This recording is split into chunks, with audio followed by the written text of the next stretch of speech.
Hello, you wonderful people, and welcome to another episode of Super-Fanta-Fi. This being a show where we talk about TV shows of the supernatural, fantasy, and/or science fictional genre. For today's episode, I'm going to talk about the latest episode of Frequency. So, a very interesting episode where we have obviously Frank and them finding Nightingale's car, which led to a body. And it's just like, Frank is taking it as like, man, Nightingale is taunting me. Satch is telling him, like, yo, dude, you're crazy. You're thinking too much about this and everything, which, obviously with the way the episode played out, is like, it's not too much to say. Like, the fact is that Frank got close. He identified the car, what spooked him, so he burned it and everything. So, essentially, Raimi basically puts him in a situation of being like, hey, there's another victim that's going to come up soon. Her name is Amanda.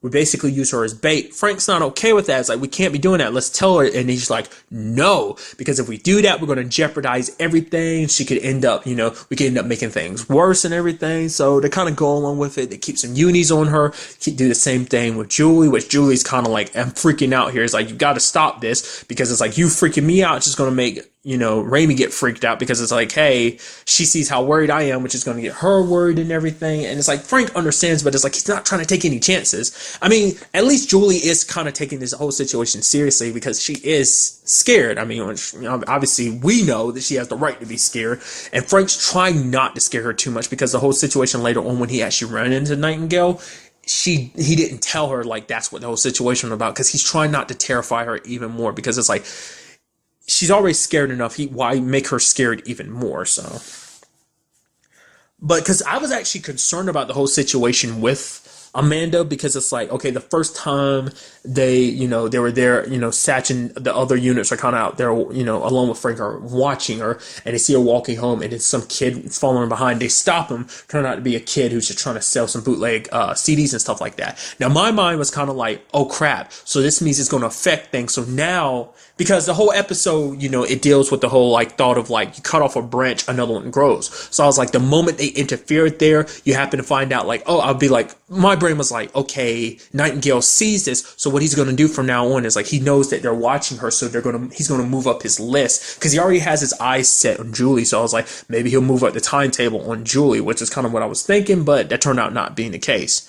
He still came after Amanda, but luckily, Frank had decided he was going to tell her, because, but once again, Raimi was kind of against it, but he was like, you and me, we're so worried about the consequences. We're not doing our jobs because of this whole time thing.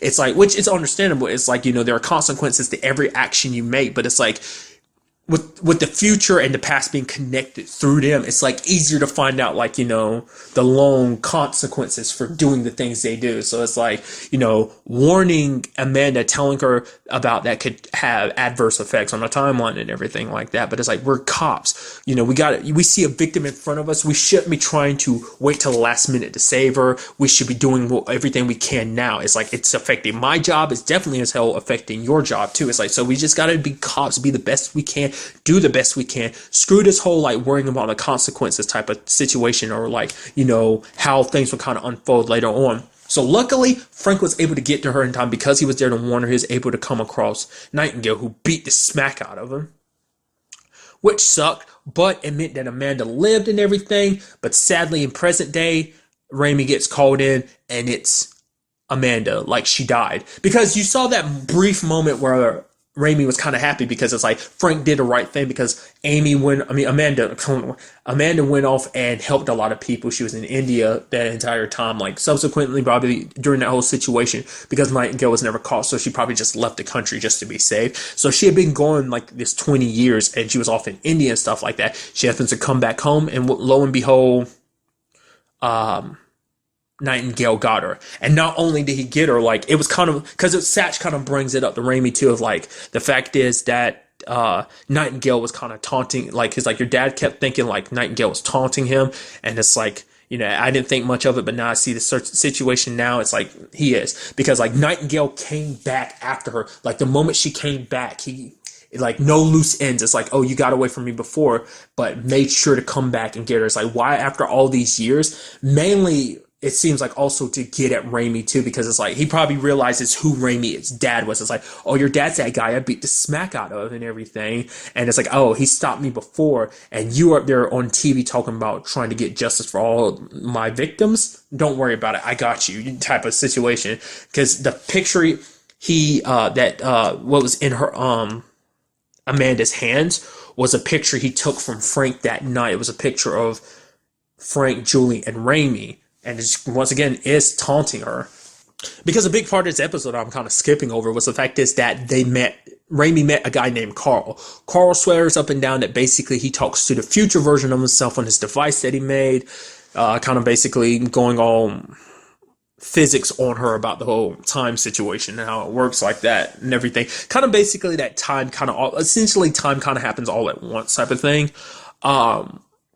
But he's saying like, oh, like the reason why he's locked up for life and everything is because he talked to his future self who warned him about his neighbor, that his neighbor was going to get drunk and run over 6 kids and kill them. So he kind of went ahead and killed him in the first place. He's trying to convince Raimi. It's like, oh, I know what I mean, because the episode literally, like from the very beginning, I was like, okay, what we're going to end up finding out is he's crazy.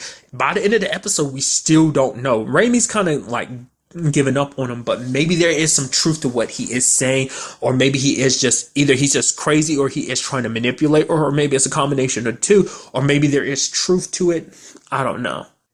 Because that's the thing, you have Raimi kind of conflicted on it, because whether she thinks he's crazy or not, she knows that there is some truth to what he's saying. The whole like, oh, if you cut, because essentially what I'm saying is the moment you cut a branch, that branch will grow back on the tree, but it'll be higher up, kind of meaning like this branch was cut here, but that pathway will reopen at some point later on down the road, essentially.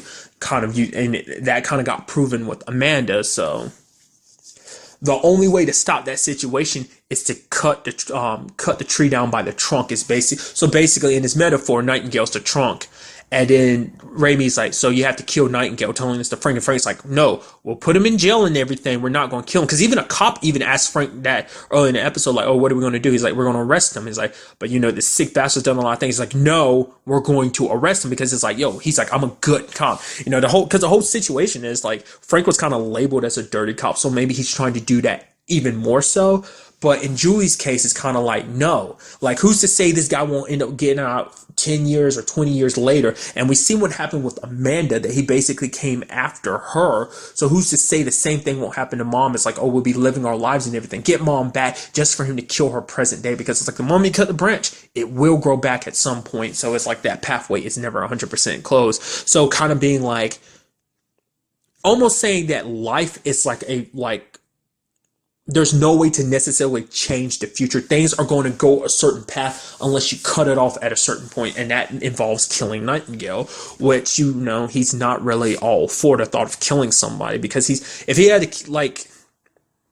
just trying to be a good guy, because like being a straight up murderer, like no matter what the circumstances are, even if it's this guy has killed your wife, will potentially kill your wife, it's still not enough to warrant him being dead. He deserves to, he deserves to suffer. Because I guess another way to look at it is like, the whole justice system's in play. So there's that one way of looking at it. But another way is like, he'll suffer a lot longer if he's locked up. But then, once again, from Raimi's perspective, it's like he could get out, whether he breaks out, whether there's like some slack in evidence and stuff like that. I don't know. My mind, because initially I was kind of thinking Satch, because it's like, yo, you're suspicious as hell, but we kind of already got those suspicions kind of dealt with last episode when we find out him and Stan are kind of working together, that's kind of an interesting thing that kind of popped this episode. Like, Stan essentially talked to Frank about something from his time when he was undercover, and he ends up sending him some photos later on, and it seems like there was a lady, is that Elisa Diaz? Or Alicia Diaz, however you want to pronounce. I'm going to say Elisa, just kind of like Alicia Milano, which I always worry in the back of my mind when I'm mispronouncing it. But from the photos, it looked like it might have been Alicia Diaz. Maybe I'm wrong, just because it's like she's on the zoo and she was on Ray and Donovan, so it's just, that might have been her, maybe not. But it does seem like Frank got close to someone, definitely, because we saw him making out and everything, which literally in the back of my mind, I'm thinking like, yo, what if Raimi ends up finding out present day that she has like a half sibling that she didn't know about, because Frank went off and had an affair and everything. And he's kind of worried that that's going to come back to bite him in the ass, especially because he's come back to his family. Things between him and Julie are kind of, you know, slowly getting better. I mean, Julie even said at one point that she was going to be on a date, and Frank's like, wait, what? She's like, we're separated. He's like, yeah, for 2 weeks, which is like, in the grand scheme of things, it's been a lot longer. So, which I'm not going to judge. I won't lie to you. There's a part of my brain like, isn't that a little quick? But I'm like, who the hell am I to judge? It's like, you know, some people feel the need that like, hey, I'm ready to get back in the saddle. But like I said, also, it's been like, for her, it's been like 2 years because she hasn't really had that much contact with Frank. So, well, not necessarily 2 years, but it has been longer for her because it's like, because she feels like the person that's in front of her isn't the man she married. Obviously, with everything going on, him acting a little bit crazy and everything, seeming a little deranged. Even Satch himself is like, yo, you need to talk to somebody about this. And I was wondering if there was going to be a possibility that he would talk to a therapist about this. I mean, because if he did, he might make the mistake of being like a little too open about it. It's like, yeah, there's all this stuff happening. It's like, I mean, you never know. Frank might open up to the wrong person about everything, and it's like, oh, people find out, and he kind of gets completely labeled crazy. So, I don't know. But like I was saying before, the whole situation with Satch and Stan, so it's kind of like they're their own thing. So I'm kind of throwing both of them off the suspect pool of being Nightingale. Now, a person I'm very curious in is Daniel. Now, I'm not saying Daniel was a killer back then because he'd be like, you know, Remy's age and whatnot, and him being from a different country, you know, the accent and everything. But the fact of the matter is maybe he's connected to Nightingale. I say that because it's like, I don't know. Maybe they're setting Daniel up for a different reason. Once again, because I'm just kind of paranoid about everyone. I'm like, Daniel is popping up a little too damn often. Like, you know, he just happens to be having a job near one of Remy's crime scenes, the one with Amanda and everything. I'm like, okay. I was like, okay, because it's, you know, because obviously it looks like she's stalking him because they're popping up and everything. Because she even asked him, like, do you believe in fate and everything? Initially, he's kind of like, no, but now he's kind of like, yeah. And it seems like there might be something kindling between them, even though there was something between her and Kyle. But I think Kyle's okay with it because it's like, if it's just kind of a one-off thing, he's fine with it. It's like, oh, you weren't expecting me to still be here when you woke up. She's like, no, it's fine. It's good. He's cooking her food and everything. Because in her mind, it's kind of like, yeah, having fun with Kyle is one thing, but it still doesn't change the fact that all that stuff happened with Daniel, especially when she ran into him. So it seems like that might be what they're doing, but it could also be like, because one of the few things that change over with this life, well, I mean, obviously there's small stuff here and there, but that's definitely a big difference. It's like in this life, Daniel isn't with her, and notice that in this life, that Nightingale is still killing in this timeline, because it's like initially when Frank died, like Nightingale stopped back then, you know. Like Nightingale's last victim was around the time Frank died, so you know, in the original timeline, in timeline 1, her mom was still alive and introduced her to Daniel. Maybe them meeting each other kind of prevented that from like him kind of going down the wrong path. Maybe he set aside what was going through his head. Like maybe he is kind of like Nightingale, not necessarily. What I'm thinking is maybe it's a family thing. Like maybe Daniel was adopted or something like that, and he got it from his adoptive father or whatever, because his adoptive father was Nightingale, and he picked up the torch. Maybe because me and Remy changed that. Maybe it's something like, hey, you end up finding out that in the original timeline he killed his dad, because it's like, oh, my dad's a serial killer, but now he's done. I figured it out, and I'm just gonna live my life with Remy. But now in this timeline, maybe his dad lived, and his dad raised him to be a serial killer. I don't know, just throwing out wild possibilities. You know, none of that will ever most likely pan out, but it's still, I mean, it's a thought. You know, so. I'm just so suspicious of it. Maybe there's nothing to it. Maybe there's something to it, and we'll just have to wait and see. So, like I said, I'm very curious to see about the whole Carl situation. I hope we get to see a little bit more of it, because it's kind of like, well, your machine's broken, so there's no way we can actually prove whether what you said was right or not. Which it's like, the pessimist inside of me is kind of like, no, he's lying. He's just crazy. But then there's another part of me is like, I don't know. The fact is he's giving all her these useful tips make it seem like there might be some truth to it.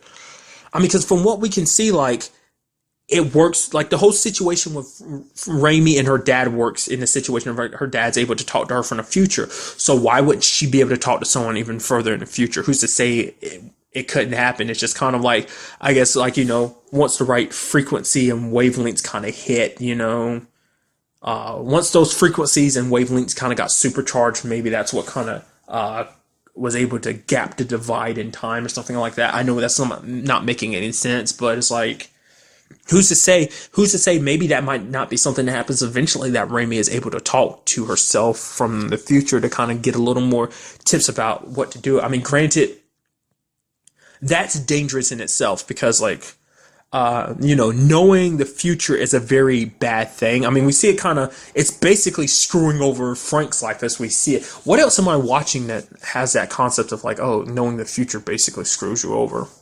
Oh, Once Upon a Time, like, using that as an example, that's what I was thinking of. Like, it kind of shakes Emma's confidence because she already knows, like, her timeline ends with her dying. So it's like, once you know that, you look at a situation and it's just kind of like, this is the way things are going to go. So you're trying so extra hard to make sure things don't go that way. So it's like, knowing the future can be a very dangerous thing because it's like, you don't know the ramifications of the changes you made. So in Raimi's case, if she learned stuff about the future, who's to say that won't kind of screw up the timeline even more in the future? And like I said, in Frank's case, it's like, as you can see, certain things work out better, some things kind of work out worse. I mean, in the situation, Amanda's currently alive, but eventually she still ends up dead. But it's like, they still got time. So if they can stop Nightingale from getting Julie, they can, make sure that, if they stop Nightingale now, they don't have to worry about him killing Julie or even killing Amanda in the future. It's like a lot of people can be saved. And so it's just a lot to kind of take in and to think about. So.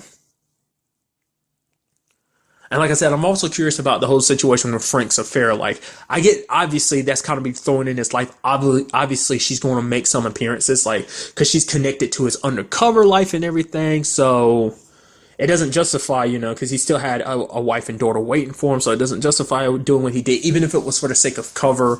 But I think the way they make it seems like there was like something there. It wasn't just kind of like because I'm pretty sure he probably didn't break it off the moment that happened. I mean, because the thing is, he was kind of posted all over TV, so he's kind of well known as like, oh, he's a hero and everything, but maybe, he's a cop and everything, so I'm sure that's going to kind of come back to bite him in the ass too. I mean, maybe the girl that's with him isn't necessarily connected to that world, the drug world or anything. Maybe she's just some nice girl that kind of played part of his cover that he got to know her and they kind of grew more attached and stuff like that. But like I said, it'd be kind of interesting if we did end up finding out that Raimi does kind of have a half sister because of that whole affair situation. Because like I said, him and Julie are kind of in a good place, but that's definitely going to stir stuff up because she is going to probably track him down. Because it does seem like he is trying to track her down because he's trying to call her and everything. But who's to say maybe Stan, because Stan's the one that sent the pictures and everything. Maybe that Stan's way of being like, yo, you might have figured some stuff out, but keep your mouth shut about, it's like what you don't really know. I mean, because once again, bringing up based on last episode, we don't know if Satch and Stan are necessarily on the same side because we haven't seen them kind of interacting in the past like that. So, like I said, maybe they ended up joining up after the fact. After, Frank ended up dying, maybe that's what kind of brought them together or something else. Like maybe certain things are going to happen in 96 that kind of lead to them teaming up, or maybe they already are. Like I said, so many questions. We just have to wait till next episode to see if we get any of those answers. But really, that's all I wanted to talk about in this episode. Till the next time we meet, be happy, be safe, live life to the fullest, and enjoy it. Good day and goodbye.